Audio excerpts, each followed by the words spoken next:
perfect ride for you today with the New Year New Ride sales event at Guam Auto Spot. Get behind the wheel of the 2024 Outlander Sport starting at just $22,995 or only $156 per paycheck. Visit GuamAutospot.com or call 671-478-AUTO.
Find a plan that goes with your flow. Get unlimited local talk, text, and data at the most affordable rate with Unlimited Flow Postpaid, only at Docomo Pacific.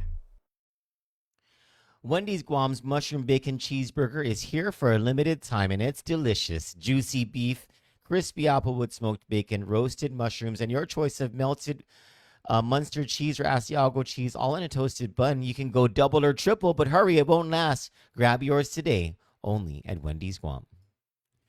You or someone you know looking for a job? Well, Sentinel Security offers starting pay between $10 to $15 an hour, and they'll even train you. Email them today that you're interested at sentinelsolutionsguam@gmail.com. Sentinel Security, Guam's most reliable security solution for your home and business. The moms in your life want ice cream. Treat them from now to Mother's Day to Cold Stone Guam's Mother's Day cake with its layers of moist yellow cake, pistachio ice cream, and pureed raspberries wrapped in a fluffy buttercream frosting. Head on over to Cold Stone's GPO or Micronesia Mall locations any day of the week. Cold Stone Creamery, the ultimate ice cream experience. Kandit News is brought to you by 76 Circle K Guam.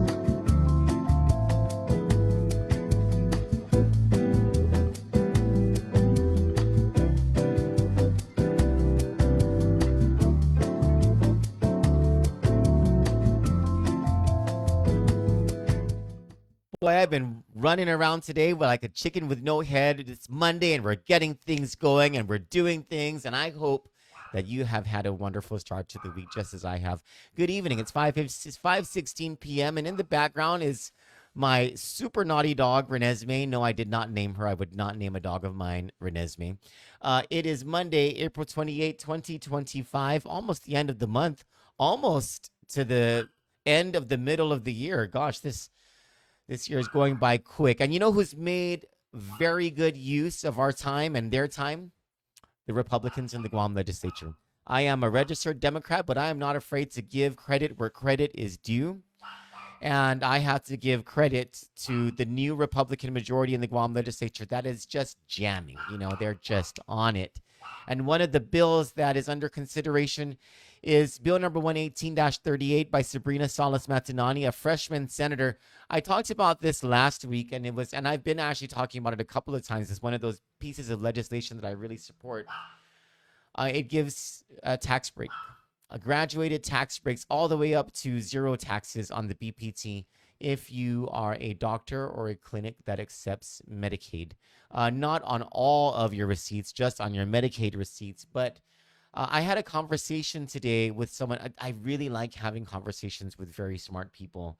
They really teach me a whole lot about things, and I learned a lot today. And I'm bringing this interview to you so that you can learn a whole lot from Dr. Edison Manaloto, who is not just a physician, not just the chief medical officer over at Guam Regional Medical City.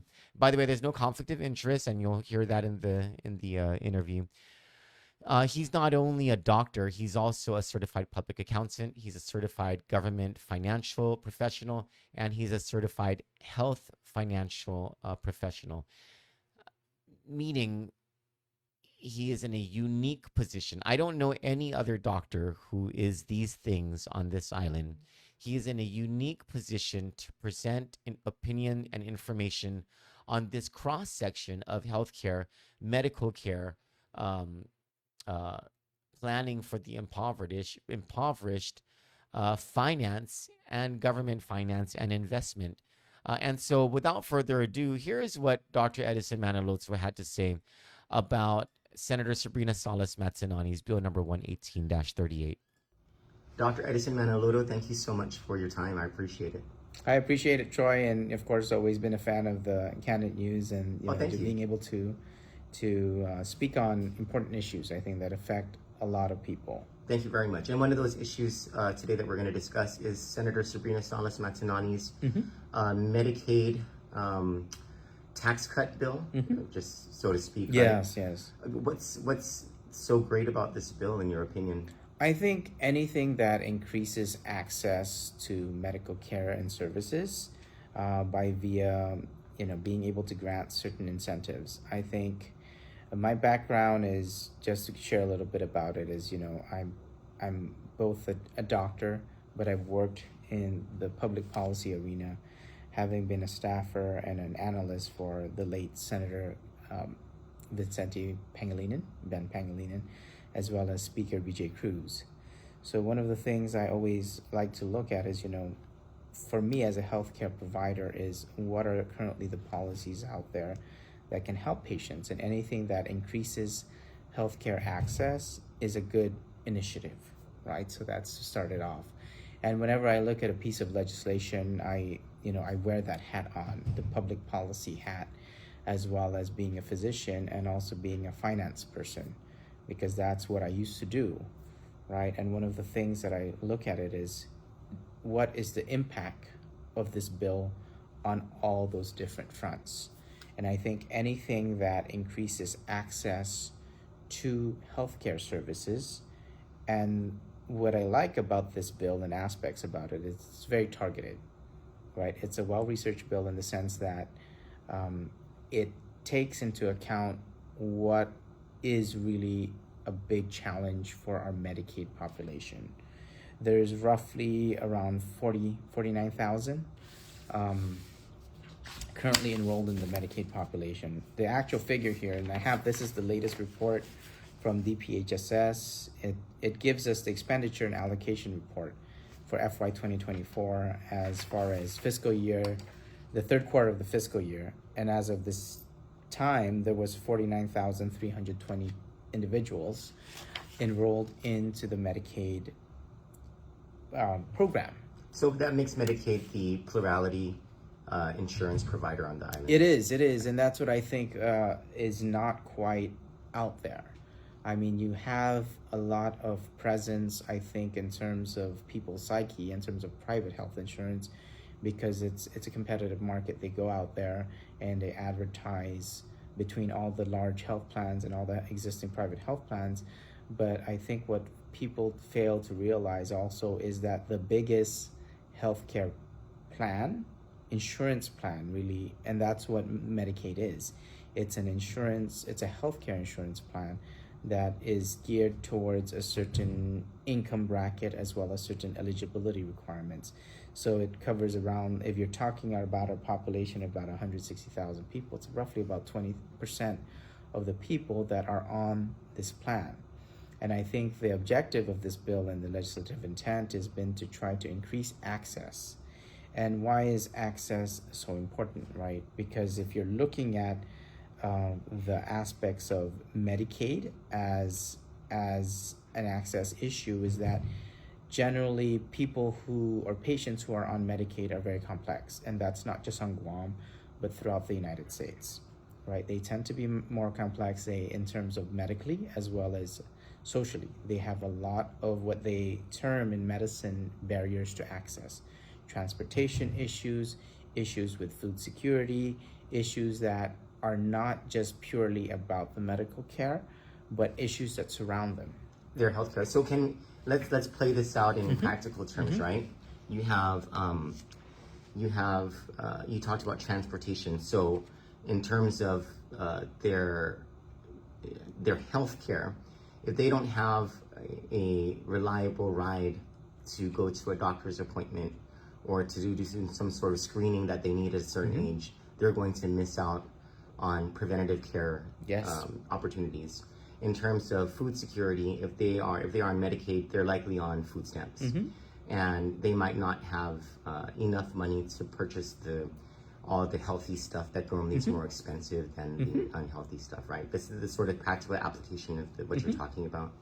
Yeah, so these are all what they call social determinants of health, right? When we talk about healthcare, it's no longer healthcare as this just being the doctors. There's this paradigm shift in the past decades, right? In terms of this whole thing on healthcare of what they call shared decision making.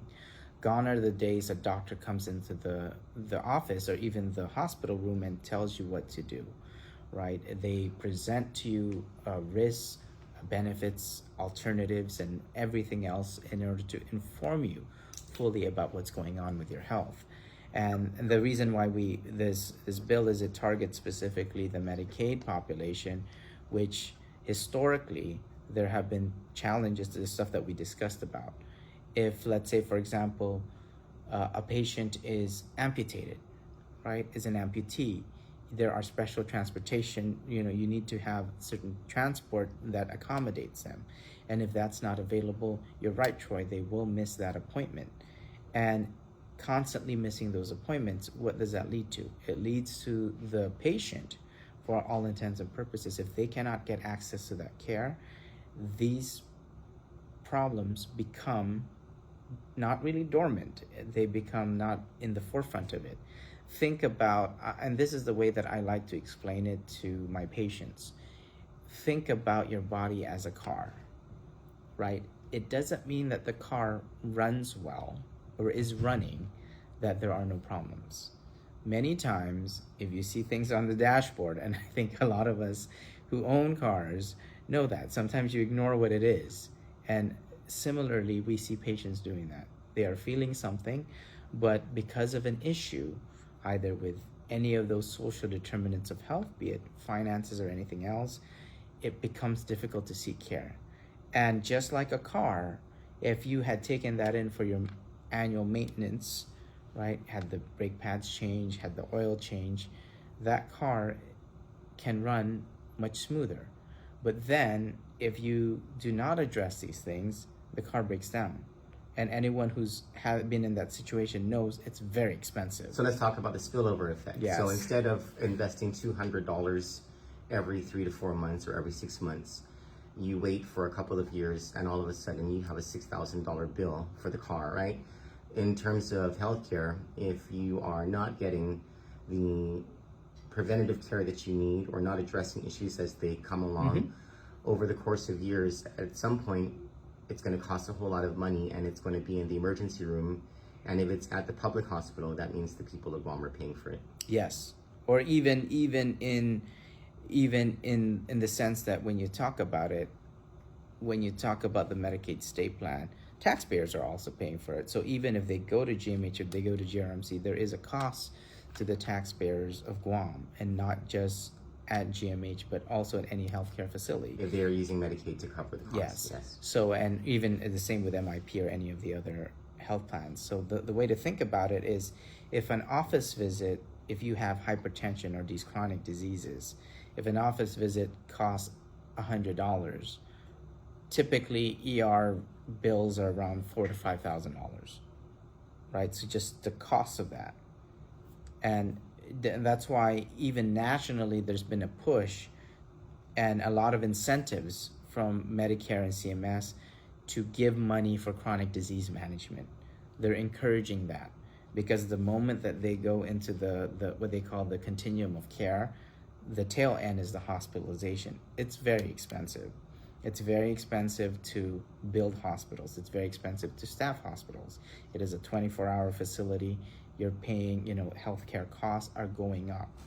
And it's a challenge not only locally, but nationally, trying to find a way to try to help find different strategies to be able to reduce the costs. And the way that you can reduce this cost is really access and healthcare outcomes, trying to get people the care that they need at a much earlier period of time than the point of hospitalization.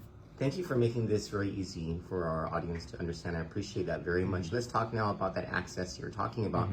What are the current impediments to access for Medicaid, most Medicaid patients, and how does this bill fix that or attempt to fix it? I think the way that this bill attempts to fix that is by it provides specific incentives, right? Because right now it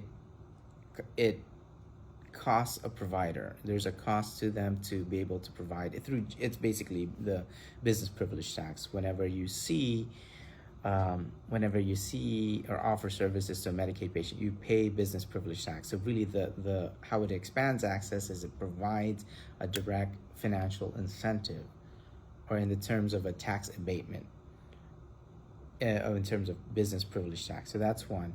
Number two, it's able to do it by also locations. So it's a graduated scale in the sense that if you increase the number of sites that you have, the incentive goes up. So if, let's say, you have a pharmacy that's providing services in the north, the bill allows for additional discounts if you have multiple sites. So it encourages really a lot of the ones who have multiple sites and players in the community to accept more people. So it provides them a lot of financial incentive to do that. So how does that increase access? Well, if you have a pharmacy that's primarily in the north, now it encourages them, maybe we should invest in the south and in different areas, right? Would this also encourage, for instance, let's take IHP or AMC. Would it encourage them to recruit from off island? Yes. So the whole thing about healthcare, especially providing services thousands of miles out in the Pacific, is the cost. We have a high from a business standpoint. Healthcare on Guam is a high barrier of entry. And it's not just towards existing players, but if, let's say, you have these youngins, and I will put a plug for that, there's a nonprofit group with Kaya Kimoto, it's called Chilam Umti, and we always engage, I am always in constant discussion with these young folks who are currently either in medical school or training, and to encourage them to come back. Because that is how we improve and change the landscape of healthcare here. The more providers that you can have, how do you improve quality? It's through competition. You have more people come back, people now and patients have access to different choices. And especially for what this bill does is for the Medicaid population, it provides them access. And it encourages these youngins that if they wanted to pursue a career, let's say, open up their own practice. They don't want to join a large clinic organization. It allows them to be able to do that.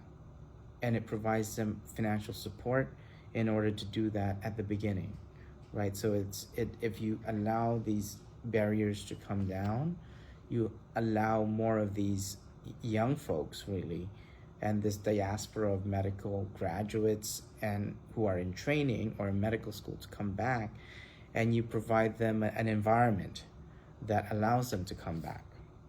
I feel like there's a political threshold that will be challenged here. So, whenever some senator has an idea to, let's say, increase police officer pay, a bill is introduced, okay, we're going to increase police officer pay because we need to X, Y, and Z. And then, lobbying happens. And all of a sudden that bill turns into, okay, we're going to give all of law enforcement a pay raise, or all of the government and Guam employees are going to get a pay raise, and then, you know, what you originally envisioned turned into something else, right? Is there a fear here? And if there is a fear, do you have a caution for senators not to expand this beyond a tax break for Medicaid provision incentives, as in there might be a lobbying effort to have taxes abated for private insurance as well? So I think the way to do it is being able to first, when I look at a piece of legislation, so that I think was the healthcare aspect. That's a healthcare access from that perspective. The second perspective or muster that I look at a bill from is, can we as a government afford it? Right, and that's something that was my specialty before when I used to work as an accountant, right, and as a budget analyst. I'm a government specialist in finance. So one of the things to look at is, what is the financial impact of this to the taxpayers, the stuff that you just discussed, right? So I look at these and look at data in terms of reports, and how do we go about approaching this, that in a very, I think, understandable way in terms of finances. And when we talk about finances, I also like to tell people it's similar to a household budget. It's just at a much larger scale. Now, based on the expenditure with bond covenants. Yeah, with bond covenants and everything. Well, those are really just, you know, if someone has a, you know, has housing mortgage, loans, a mortgage loan, it's similar concept. So to look at it, we look at the expenditures as of FY 2024, the third quarter, in terms of Medicaid, right? It's about $148 million as of the end of third quarter of FY 2024. Now, we take out certain things like what you discussed, like, you know, GMH doesn't, Hospitalization. Hospitalization doesn't pay. So we back that out. We back off island care. I was just doing some back of the napkin calculations with it.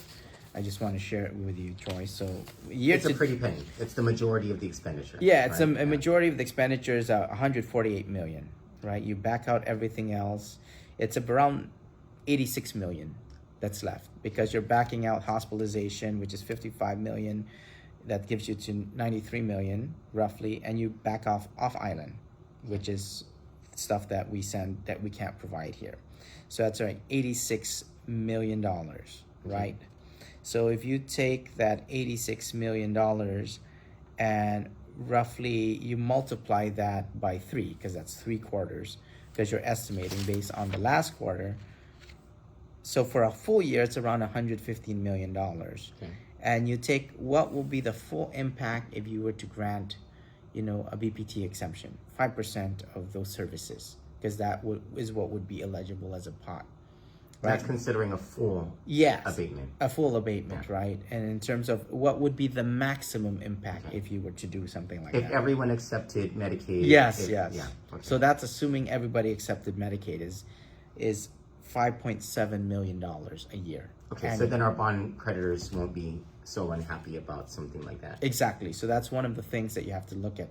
What would be the full impact, making sure that our covenants, we don't get a downgrade in any of our ratings, because BPT is pledged, right? BPT is pledged to certain of our our prior borrowings that we've had. So if you look at it, divide that by 49,320, the average cost of this piece of legislation in total, right? If you were to do 100%, everybody was to get it and everybody was to serve it, it's around $118 per Medicaid recipient. Okay. Right, to the taxpayers. Now, how does that benefit the taxpayers? Now, we have to look at what are the costs associated with if patients do not get access to care. And one of the things that we look at on the hospital side is trying to find ways to reduce readmissions. Readmissions is a big problem. We don't want patients readmitted, but unfortunately, we are part of a healthcare ecosystem in the sense that when I discharge a patient home, because I'm what's called a hospitalist, I have to be able to transition their care to one of my colleagues outside. So the outpatient infrastructure in our island is equally as important as the hospitalization component, because like what I always tell patients, your treatment plan is not done when your hospitalization gets discharged. It's just moved to a different location and venue. You no longer need acute care hospitalization, but you need the rehab and everything else to get better. And in order to do that, think about it like in a football team. I throw that football, somebody's got to catch it. And if no one's catching it on that side, it becomes difficult for that patient, or no one's catching it immediately on that side. That patient has a high chance of getting readmitted into the hospital. Now, how much does that cost the health system? There's a lot of great resources out in terms of the American healthcare quality. It's called Agency for Healthcare Research and Quality. There's a lot of health research out there that looks at affordability and looks at costs, because like what I mentioned, this is not just a local concern, it's nationally. How do we contain the US healthcare system is the most expensive in the world, but yet we don't see the same outcomes. When as a healthcare provider, I just don't look at the cost, but are my patients getting better? And are they going back to what they want to do in life, which is going back to, they want to go cha-cha at the Chamorro village. They want to go to Ross on Tuesdays for our manamkus and being able to live their life. Now, the $118 has to be reflected. What is the cost of a readmission? Now, I want to share this with your viewers. It's this overview of clinical conditions for frequent and costly hospital readmissions by payer. This is a 2018 report. And on average, when you have readmission costs, it's around $15,000. Oh my goodness. On average? On average. Okay. And of that, your Medicaid and self-pay population are higher than likely. So the average readmission rate falls around 13 to 14% nationally. But for that specific population, it can go as high as 25% because of the access to care issues. Can I have that report? Yeah, sure. Thank you so much. And it's something that, I ask people to take a look at this data, because that is the converse side to it. Is you are putting in an investment, and think about it like with the taxpayers, this is an investment for $118 per member versus the converse side to it, which is having to pay $15,000 or more than $15,000 per readmission. Amazing. Dr. Manaloto, I know you're I think it's the medical director? Yes, at I'm the chief medical officer. So I need to ask, congratulations, by the way, on how far you've come in your career, by the way. I need to ask this, to ask whether there are any conflicts of interest here. Does GRMC pay the BPT? No, we don't pay the PBT services. Okay, so this is not a conflict of No, interest. this is not a conflict, and I think it's just an appropriate disclosure, just so that people know that this is not anything else. I think this, and likewise, I'm speaking as an internist, as a healthcare provider, in terms of I always will engage in these kinds of discussion primarily from that sphere, and it doesn't in any way represent GRMC in terms of any kind of an official position, but rather it's more of, as a medical doctor, how do we improve the healthcare landscape? And I'm always happy to be part of any discussion, large or small, in any forum, right? I just recently I'm big, Troy, on looking at the future, and the future of healthcare looks bright. I over 2 weekends ago, I spent time with the UOG AMSA Association. There's a lot of young folks that want to get into healthcare, and any way that we can become or help them to, and the vehicle of it, right? Because time goes by fast. There will be a time that we will be users of this healthcare service, and time is probably our most precious commodity, in the sense that it's something that never can be given back to us. So one of the things that I try to devote a lot of my time to, besides my family, is how do we support and grow and transform our island, right? I'm a firm believer, Troy, of dreaming and a vision of what Guam can become, right? What is the potential? And I've never, in my personal life, never saw anything as not being possible. I think we can do it, and let's help this, the next generation forward, because you blink your eye and your generation, you're sunsetting in your career, and what is the legacy you want to leave behind? And that's something that we're very much heavily invested in. And in terms of GRMC is not just a hospital, but it's also one of the largest employers on island, private employers, right? It's a way for our people to get employment and to get good paying jobs. It's critical to be part of the middle class and paying into the tax base that we were talking about. And I think I like the discussions in the public sphere. I remember it was a talk way back with the former public auditor Doris Flores Brooks, and said, how did we get to this state, when she was discussing about the state of Guam's finances? And we just have to be very, I think, careful with how we use, tax credits, tax breaks, and to be sure that the approach that we would take about it, right, is as if you were in battle. Gone are the days, and even with, I even liken it to, cancer therapy. We have gone, as technology and research has moved forward, gone from doing this carte blanche approach of chemotherapy. We're in the realm of targeted therapy, where the new treatments for cancer are now to a very individualized level, and it treats it, rather than chemotherapy really is it's basically, in all intents and purposes, it's using chemotoxic substances to kill the cancers. But in the onset, you're also hitting healthy cells, and that's why people who undergo chemotherapy, there's a lot of side effects. But now with these new targeted therapies, there's a lot less side effects, and I liken that to even the public policy sphere. When we consider any kind of piece of legislation, what is it that we're trying to target?